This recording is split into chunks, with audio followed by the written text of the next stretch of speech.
Hi, everybody, and welcome to another episode of HSP TV. I am your host, Barbara, and today I am joined by Jen Corcoran, and we are going to be talking about I'm not weird, I'm not strange, I'm not broken, I am an HSP and what all of that means. So this is something I've been looking forward to. And I know I say that with every episode, but I genuinely look forward to every episode because that is what I had faced for the longest time. For the longest time, I felt weird, I felt strange, and I seriously believed that there was something wrong with me, that I was broken, that I needed to be fixed because I was so completely different from everybody else. And discovering that I'm an HSP, which stands for highly sensitive person, to have that out of the way, it just was life-changing. So thank you, Jen, for being on the show today and for coming and talking about this very important topic. Thanks for having me. And yeah, I love the title, and I can totally relate to feeling weird and broken and flawed in the past. So I love that we're going to dispel that myth today. And yeah, because being a HSP is amazing if you lean into it. Exactly, yeah, and that's a good bridge into starting to talk about why do we feel weird and strange and broken, right? But where does that come from? I think for me, it was because I was surrounded by a lot of non-HSPs. The only other HSP in my family is my mother, and she has had mental health issues all of my life. So any kind of sensitivity I associated with mental illness as well. So I kind of masked a lot when I was young. And yeah, the rest of my siblings and my dad and all, they're not HSPs. So and I think when I went into then corporate life and everything, I was surrounded again by non-HSPs because I was leading the non-HSP part, like what my dad or my other siblings were doing was not really in alignment for me, but I kind of went along that journey. And on the face of it, I looked like I was doing really well and I had a good job and everything. But inside, I did feel, why does it take me so long to kind of psych myself up for certain things or to recover? Why am I not embracing things the way everybody else is? And I did secretly feel a bit weird and broken. And let's just mask this because maybe I have got a little bit of anxiety or mental illness from my mom, and I'm not going to flag this because I just didn't want any stigma or bias.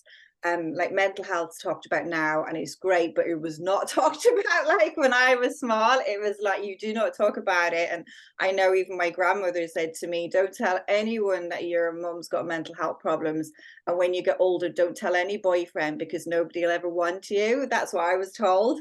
So I had this in my head, so I definitely didn't want to flag any more attention to myself. So I just kind of coasted the non-HSP way. Mhm. And there was like signs of me being a HSP. I think when I wanted to go to university, my dad was like, "Well, what subjects are you going to pick?" And I wanted to pick English, psychology, and sociology because I'm just interested in people. But Mhm. then I was swayed by my dad, who was like, what are you going to do with that? And then I ended up doing English and French and economics because he was like, oh, it's good to have a language, which it is, but I've never used it. And then economics, it is good to know about money and stuff, but that is not me. And I absolutely hated it. So I think I'm kind of 30 years later living the life I should have lived if I'd followed. I just didn't have that sense of conviction and strength in myself to go, hold on a minute.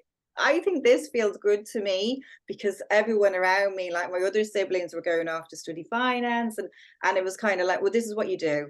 Yeah. You go and you get a job in a bank, and this is what you do. And yeah, so it's been a journey. Yes. Yes, you're absolutely right. And thank you so much for sharing your story. And you touch upon a couple of very important things in your story because it's indeed being surrounded by non-highly sensitive people, or at least thinking you're being surrounded by non-highly sensitive people, but also not knowing that high sensitivity exists. Yeah. If I look at myself, I always sort of automatically assumed that everybody was more or less the same. Of course, I have blonde hair, you have dark hair, I have blue eyes, you have dark eyes, you're English, I'm Dutch. You know, there are obviously differences, but uh, oh, sorry, Irish. I live in Non-Dutch, England. please. Yes, exactly. And so there are differences, but I thought that in the way we treat each other, in the way we think, in the way we operate, the things that matter to us, I sort of assumed everybody would be more or less the same in that. So that's how I approached the world. Very innocent, some called it naive, also very open, very trusting. And then people started telling me, oh, but you're too sensitive, or you really need to grow a thicker skin, or don't take everything so personal, or other things like that. And that was already that you thought, oh, okay. And those were the first signs. And then I was bullied a lot in school for being different, for dressing different, for talking different. I discovered I have a very different outlook on life. I value very different things than most other people do. So the things that they find important, I thought, why? And the things that I find important, they're like, what? Say what? And then there's also that disconnect. And then, of course, my family situation didn't help. So all of these things together made me realize that I'm very different from everybody else. And it turns out my mother is highly sensitive, but she had learned to suppress it and to not see it as something to be proud of. That was actually the first thing she told me, oh, that's not something to be proud of. And that's what my grandmother taught my mother, because she honestly believed that if you are like everybody else, life is easier and you will have less problems and you will stick out less, and that will be beneficial. So I never learned about the trade. I didn't know it was there, that it existed. And I measured myself to everybody else around me. And then I just, 1 and 1 was 5. And that just didn't add up. And then everybody seems to think you're the problem. They keep telling you you're the problem, you're weird, you're strange, you have gifts that are scary, or similar things. And when you add that up over the years, you get to the point where you think, I'm weird and I'm strange, and I cannot find any connection with other people. And is there something wrong with me? Because everybody seems to understand each other, understand where they were coming from, have the same morals and values. And I felt like I was the only one that was different from all of that. And then logically, the conclusion was, I am the problem. Yeah, no, I can totally relate to all of that.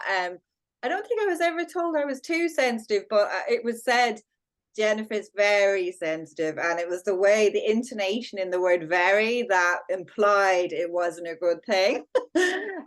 So I kind of was like, okay, yeah, I am. Why is that? But yeah, I think it's hard, I think I've only really started connecting with more fellow HSPs probably from maybe mid-20s up to late 20s, which is quite sad when you think you finally find your people, but it takes you so long to be, that age. And now I like have quite a few friends who are HSPs, and I can tell one, if I go to an event or coffee shop or whatever, when you chat to, you just kind of recognize, oh, you're like me, and we're kind of on the same wavelength. Whereas I just didn't have that experience when I was younger. Like you said, everybody was different and there was a different path. And even my degree was not really in alignment with me. So at university I was meeting people that weren't really on the same wavelength, and then kind of listening to my dad, oh, working in a bank is great, it'd be good for you. And that it never even felt aligned, but to make him happy or proud, I did it. And then I was meeting other people that had pretty much no values the same as me. So again, in corporate, I felt weird. What's wrong with me? I like helping people and connecting people, but these people are more obsessed with their bonus, and they're not really purpose led. It's very like, it's all based on your money and your earning, and there's nothing wrong with money, but these were just a different type of person with, yeah, very different values, I can say. So yeah, Mm. I felt like totally weird in corporate and then burnt out. And I think so many HSPs burn out when they're in the wrong job or the wrong kind of situation.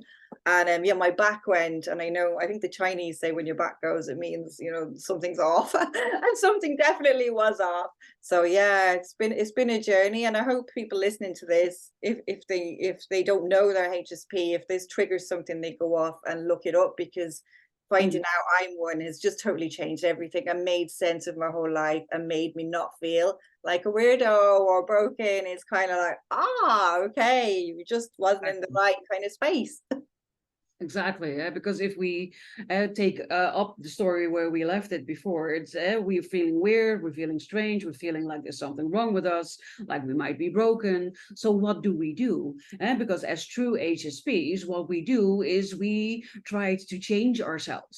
We Yeah, are trying to mold ourselves into the person that we think we need to be in order to have friends, or in order to have a good job, or in order to be accepted, to be loved, to be wanted, to fit in. And so we change ourselves. And that probably means, like you, I also took a job that was not in line with who I really am. And it was one that made sense logically, and it would have good career opportunities, and it would have a good future. And it was what my dad was doing, the same industry. And later, my mother also went into that industry. So, and a lot of us have that. Either we do what is expected of us, what we think our parents want, and maybe take over the family business, also become a lawyer, also become a doctor, things like that.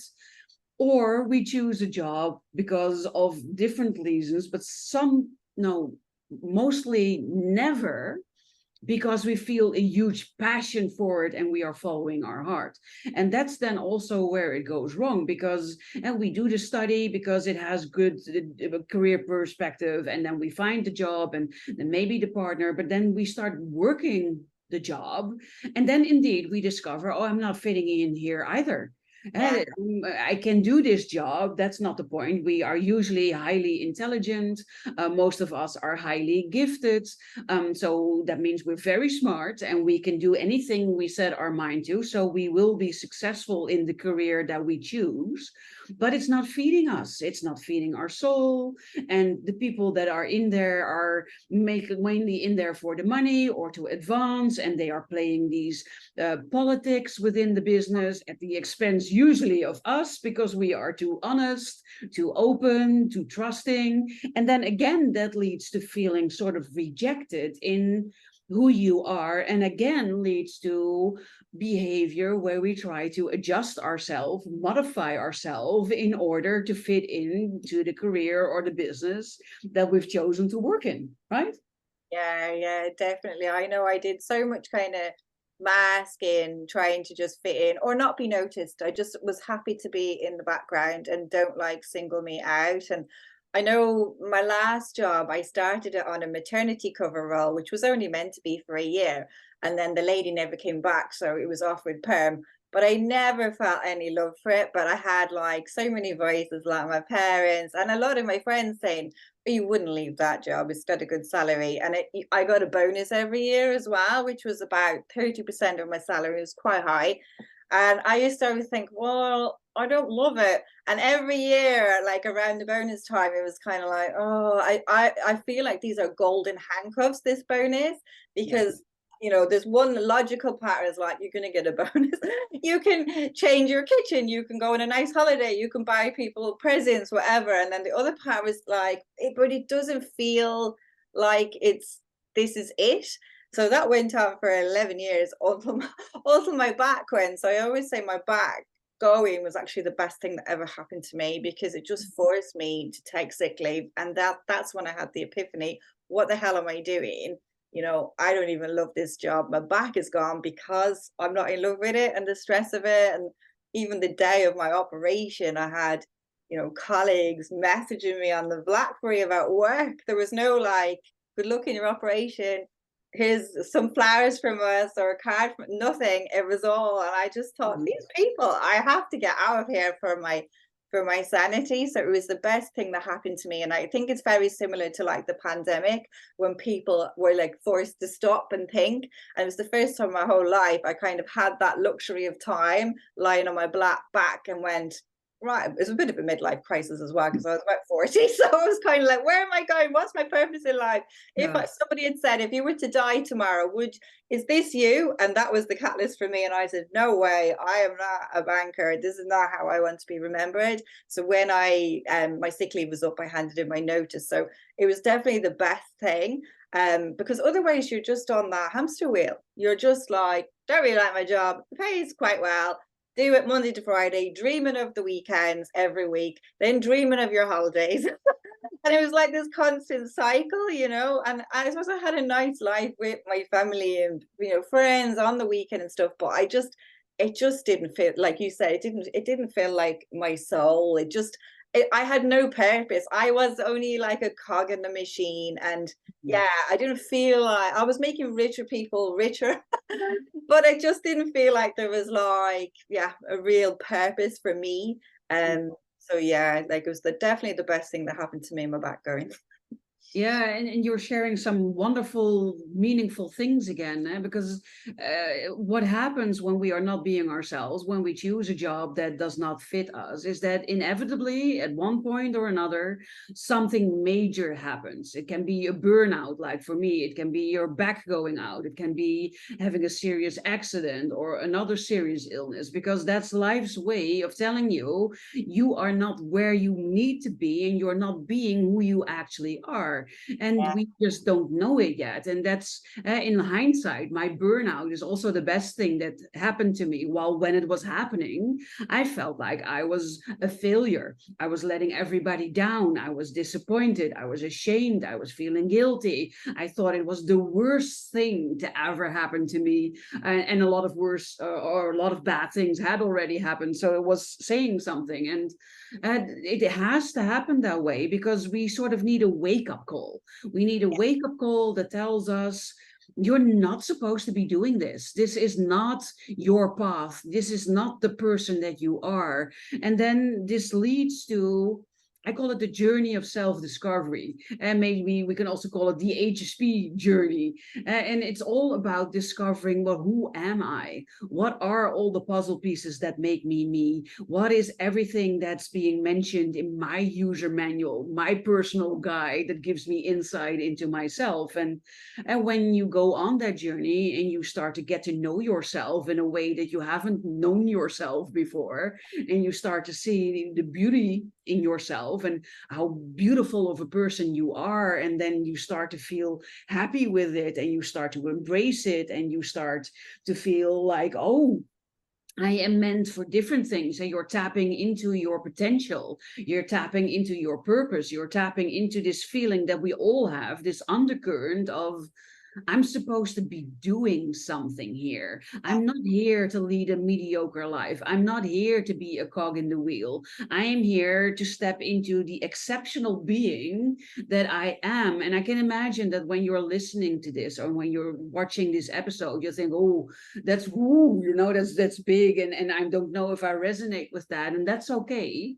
I didn't when I was in your spot. And that's something that grows over time the more you dive into who you are. And then from that place, you can start to choose the job or the profession or the business that does fit with who you are, that uses your natural talents, your natural gifts, and that makes you feel like, I am making a difference. I am contributing something valuable to this world. Because in the end, I think that's what all of us have, this feeling of wanting to be someone, wanting to contribute something meaningful, right?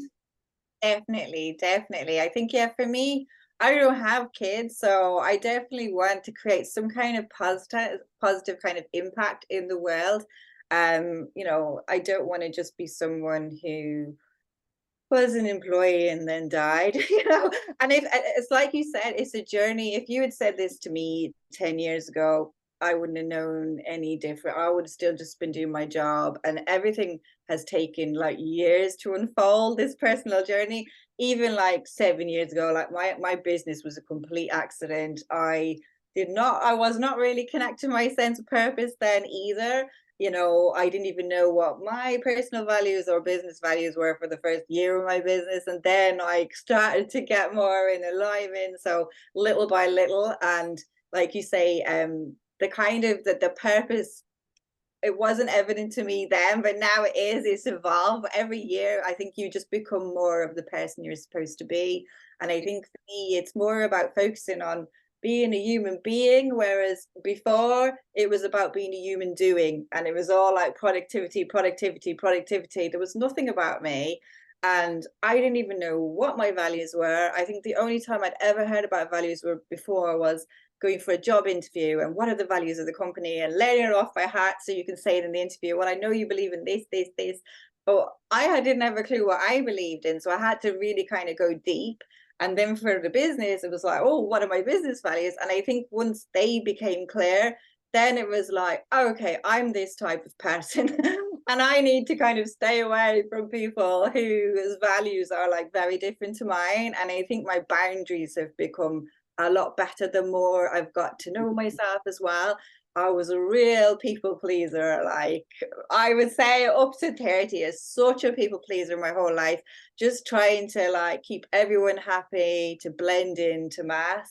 And it's not that I don't like to please people now, I do, but I have way stronger boundaries and I will say no, which still shocks, I think, some of my family and friends. And I've been doing that definitely all my 40s.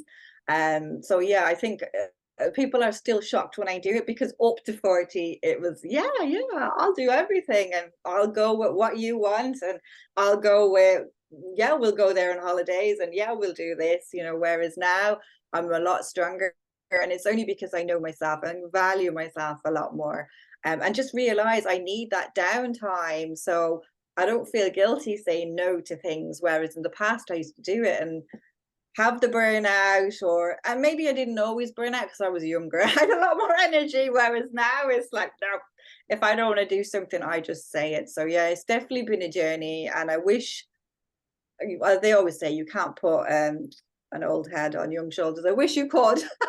I wish I could have kind of known all it like even 10 years earlier, but the important thing is we know it now, and we're kind of living our true life now, which is great. Yes.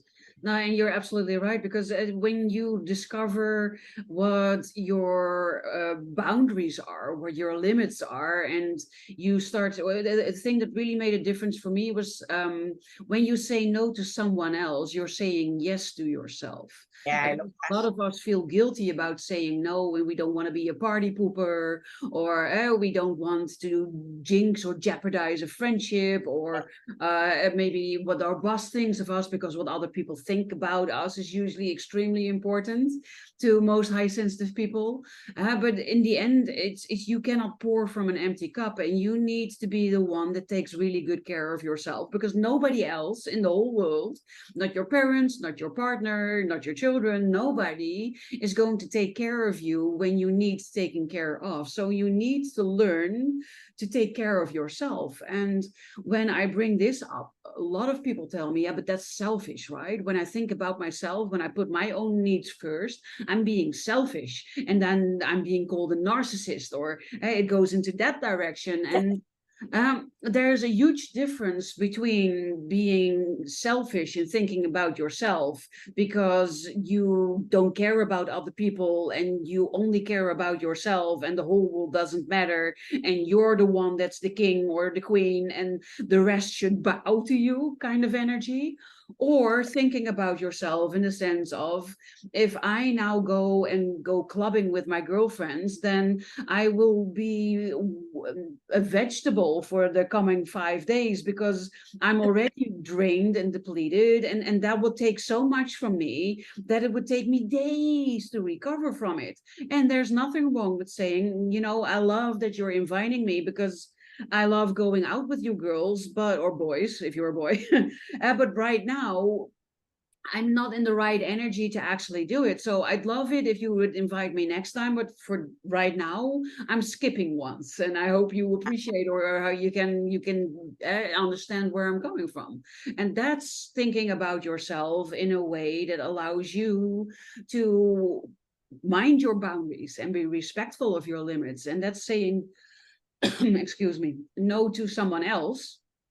Well, you're saying yes to yourself because Yeah, you need it, because you need to protect yourself from bigger damage.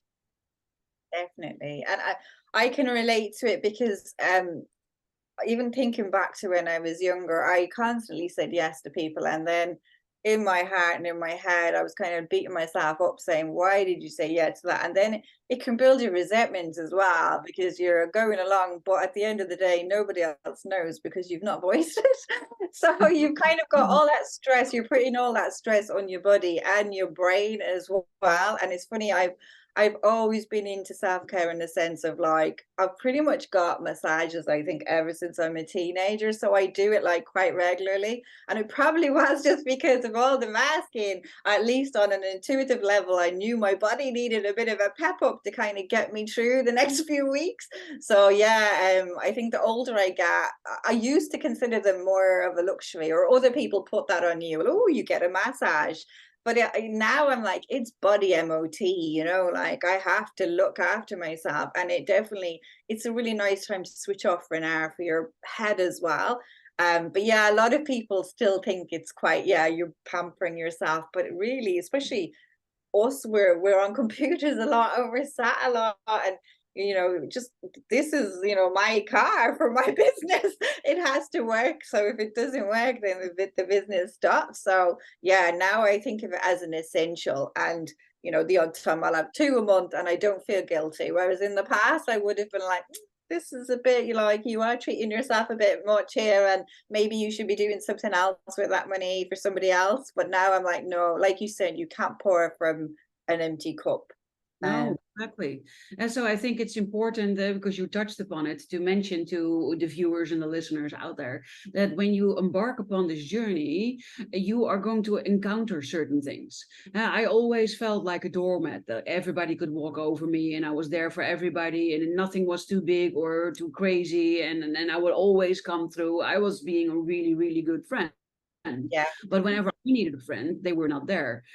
So when you start changing, when you start becoming who you actually are, people are going to resent you for it.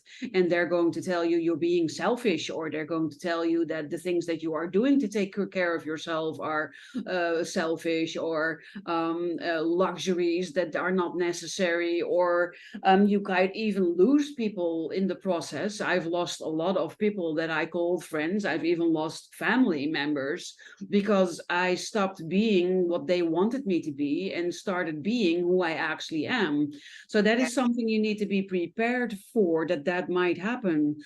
But, and that's a big but, the more you are yourself, the more you will attract the people into your life that value you for who you really are. No yeah, more people that walk over you, no more people who do not respect your boundaries, no more people that won't accept your limits, no more people that are not supportive and loving and kind. You will find the people that say, oh, that's so awesome that you are able to choose yourself and say, right, no, right now, to go and clubbing with us. And of course, we totally understand and we're proud of you for saying it. And of course, we're going to invite you next time and have an amazing evening, and be okay with it. Because you will start attracting those people when your old self dies and your new self emerges, a bit like the butterfly coming out of the cocoon or the phoenix rising from the ashes. oh, I love that. And yeah, definitely, like I definitely have way more friends now who are fellow HSPs, and no more kind of having to explain myself because they just understand. And I remember feeling, especially, and you'll probably relate to this because Holland is a bit of a party country and Ireland is a party culture. So everybody drinks in Ireland, like everyone, including me when I was young. It's just the culture, and it's just relentless. And I know, I when I got to about 25, I was just so burnt out from all the hangovers, and I was like craving just, just going for a coffee. Or it's not that I didn't want to go like clubbing, but I just couldn't do that amount of it. I needed to calm down. And I remember like all my friends, like at the time, and my sister kind of joking me, God, you're so boring. You've gone like an old lady. And now I'm like, I embrace it. I'm like, happy days. I have energy now. Like my idea of fun is like going for a walk, going for a coffee, going for a massage, going to the spa. Lovely. And they've all kind of, it's funny, they've all come around to that kind of way of thinking a lot older. But yeah, like I was made out to be such an oddball because I didn't want to do what everyone was doing, but such a lot of drinking. I look back and I think even the night before I moved to the UK, which was like 23 years ago, I think I had like 15 double Jack Daniels and a few champagnes that night, and I was out till 6 o'clock. And how the hell did I even stand? But that was the norm. I wasn't even drunk on that. It's like you were literally spending, ridiculous amounts. Like people used to bring, and this is like 25 years ago, they used to bring out about £200 for a night out in Dublin for your alcohol and your taxi. Like it's ridiculous. So Yeah. now, yeah, I'm just happy to lean into me, and I attract, even ever since I moved to Devon, it's kind of like much calmer place in the UK, and I've attracted like life coaches as friends, and hypnotists and massage therapists, and it's like, come on, I love all these kind of people. Yes, exactly. And then that's when you start embracing who you are, when you start living your life, people are going to make comments and remarks, and some people won't accept it, and those people will exit your life. Other people will come around and they will start to see appreciation, or what I'm also experiencing sometimes, jealousy. Oh, you always take such good care of yourself. I wish I could do that. And I always think you can. Yeah, exactly. You just don't, you're not doing it for whatever reason, but you need to find your way. And when you embrace yourself completely, the right people will come in your path, the right career will come in your path, being a business owner or employer, it doesn't really matter. The right things will come your way. And if we then look at what I consider my biggest transformation, is that at the moment I still think I'm weird and I'm strange, but I'm seeing that as a plus. I'm seeing myself as a unique type of unicorn or unique type of alien, and I am loving it. I wouldn't want to change it for the world, because I don't want to be like most of the people I see around me, with the life that most of my people have around me. And when they come up to me and say, oh, but you're still single, and you don't have children, and you're past your 40s, then I tell them, yep, but I skipped my first divorce, and I skipped having children that grow up without a father. You're right. All of those things, and I am no longer jealous. I used to think I was broken, I needed to change, that I needed to fix things, and now I think I'm not broken. I'm exactly who I need to be, and I'm loving who I am, because I love all the benefits, the gifts that come with being a highly sensitive person.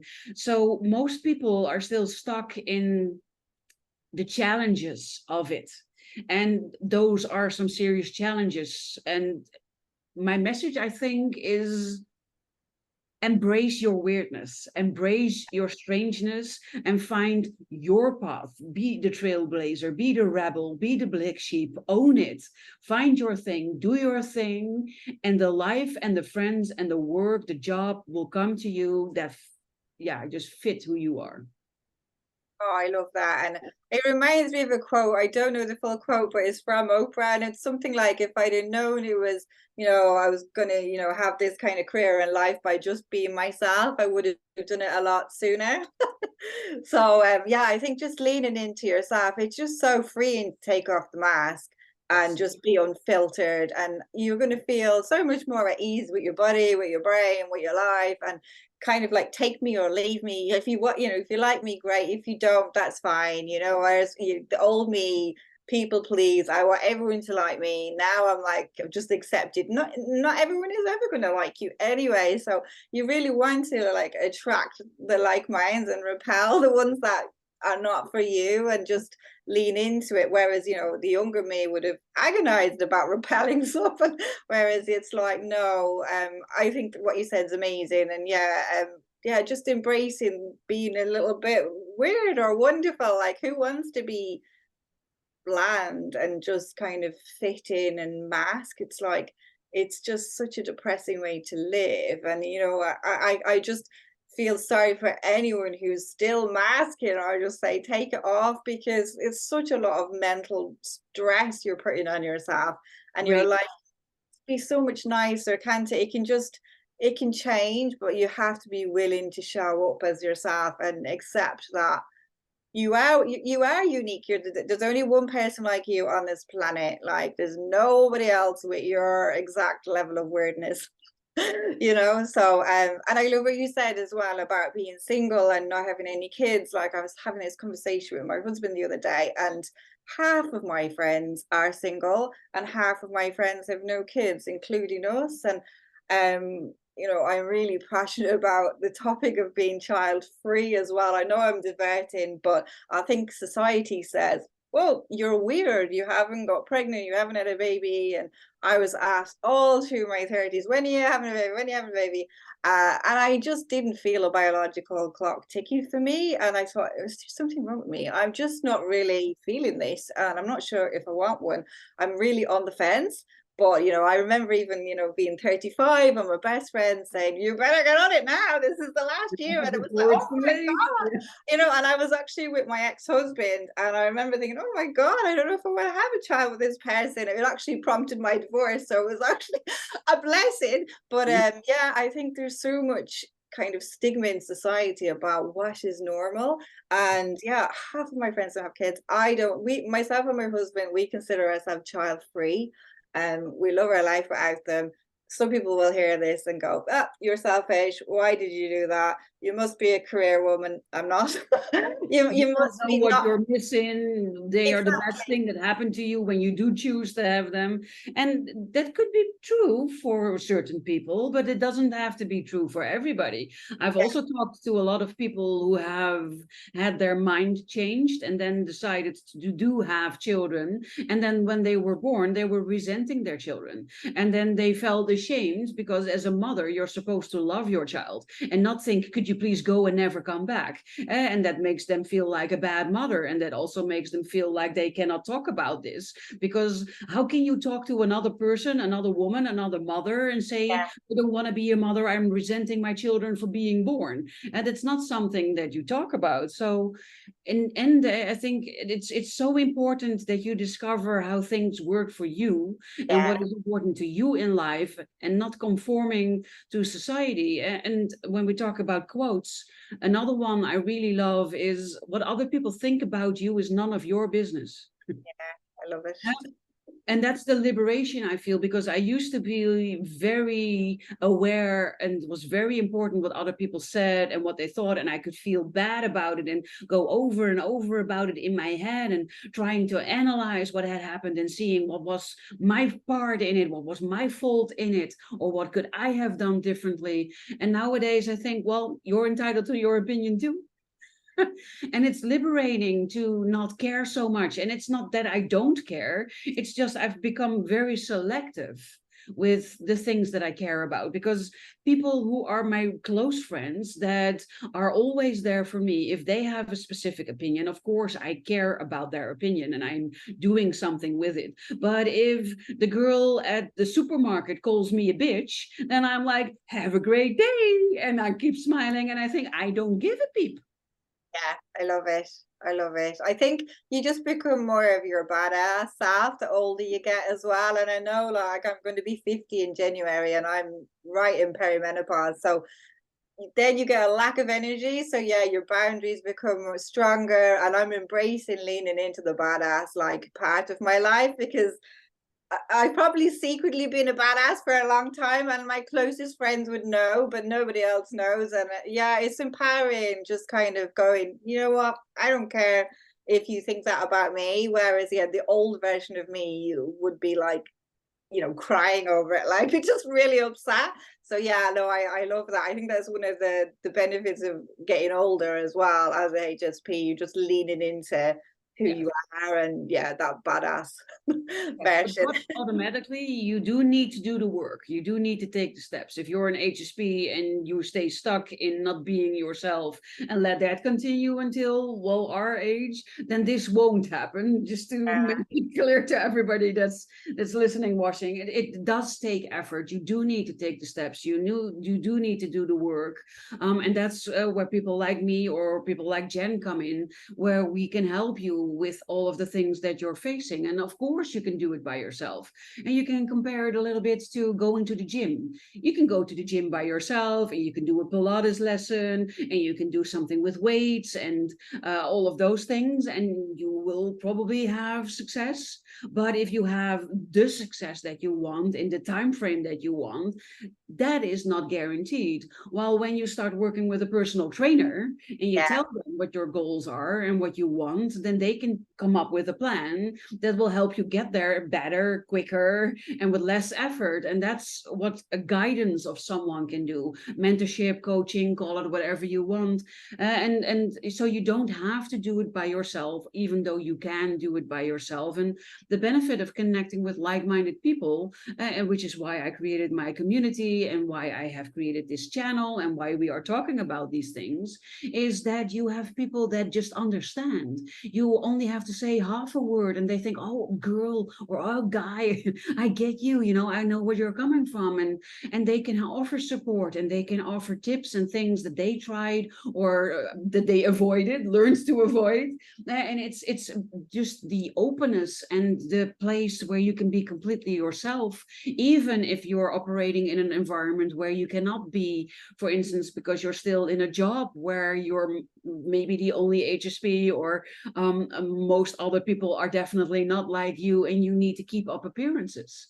And because that can be taxing, it can be draining. And then it's so awesome to have people that where you can just be yourself with, the naked self, without making it better or brighter or whatever you might be doing in other situations. Oh, I love all of that. Yeah, yeah. So anyone listening, like obviously Barbara's an amazing coach. I am not a HSP expert, so you need to go and chat to her. I've only discovered I'm a HSP like 2 years ago, and I use it now in my approach to my LinkedIn consultancy, but I am not the HSP expert. So you have to follow and connect with Barbara and chat with her. She's amazing. I had her come as an expert on a summit I run as well. If anybody wants to see that, I can share the interview that we did then as well. And I can't wait to share this with my community and for them to discover your channel on YouTube, because I'm sure they're going to binge on a few. Because yeah, I think my audience will definitely relate to this and they'll want more. We will make sure that all the links will be below the episode. We can put the link, I think, to the replays. Are they still available for the summit? I've got it on YouTube now, so yeah, I can share it with you, and we can stick it underneath as well if they want to have a look at that. Perfect. And from you, viewer watcher, I would love to know, what was the most valuable thing that we talked about in our conversation today? It would mean the world to me if you could share it in a comment below this video in whatever platform you're catching this. And if you felt like I learned something from this, or I had an insight, or it was valuable, or if you know people for whom it can be valuable, then it would also be amazing if you could share this episode on Facebook, LinkedIn, Instagram, wherever you're catching it, because there are people in your circle, I'm sure of it, that are struggling with this, and you are probably not aware of it. And by sharing this, by allowing them to also listen to this message and know they're not alone, they're not weird, they're not strange, they're just an HSP, will probably change their life forever for the better, just like it did for me and Jen. And that's why I am so incredibly grateful to you, Jen, that you came on the show today and talked about this topic, because people need to hear this. I do. I love coming on with you anyway. You've always got amazing energy. I don't know how you get it. I think it's by doing the work. I haven't always had this energy. People have also told me other stuff in the past, but then I was still smack in the middle of doing the work. And yesterday I was also talking to someone and he said, you know, some coaches, they have the works, right? They have they're presenting themselves right. They do the ads and they look like they could help you. And then you start talking with them and then you think, but you haven't done the work yourself. And it's important to find someone who has done the work because that's the only way where you have this deep internal change within yourself and where life changes into a version of life that you've never known before. But that is all of a sudden amazing. And then your energy cannot do anything else than change. I love it. Yes. Awesome. Well, thank you, viewer, listener, as always, that you were on this channel here today and for your love, your support, your likes, your comments, and your shares. I will talk to you next week with a new guest and a new topic. And thank you, Jen, for being here and talking about this topic with me and for all the other great work that you're doing with and for HSPs alike. Thank you so much. Thanks for having me, lovely. Thank you. Bye, everybody. See you next week. Bye-bye.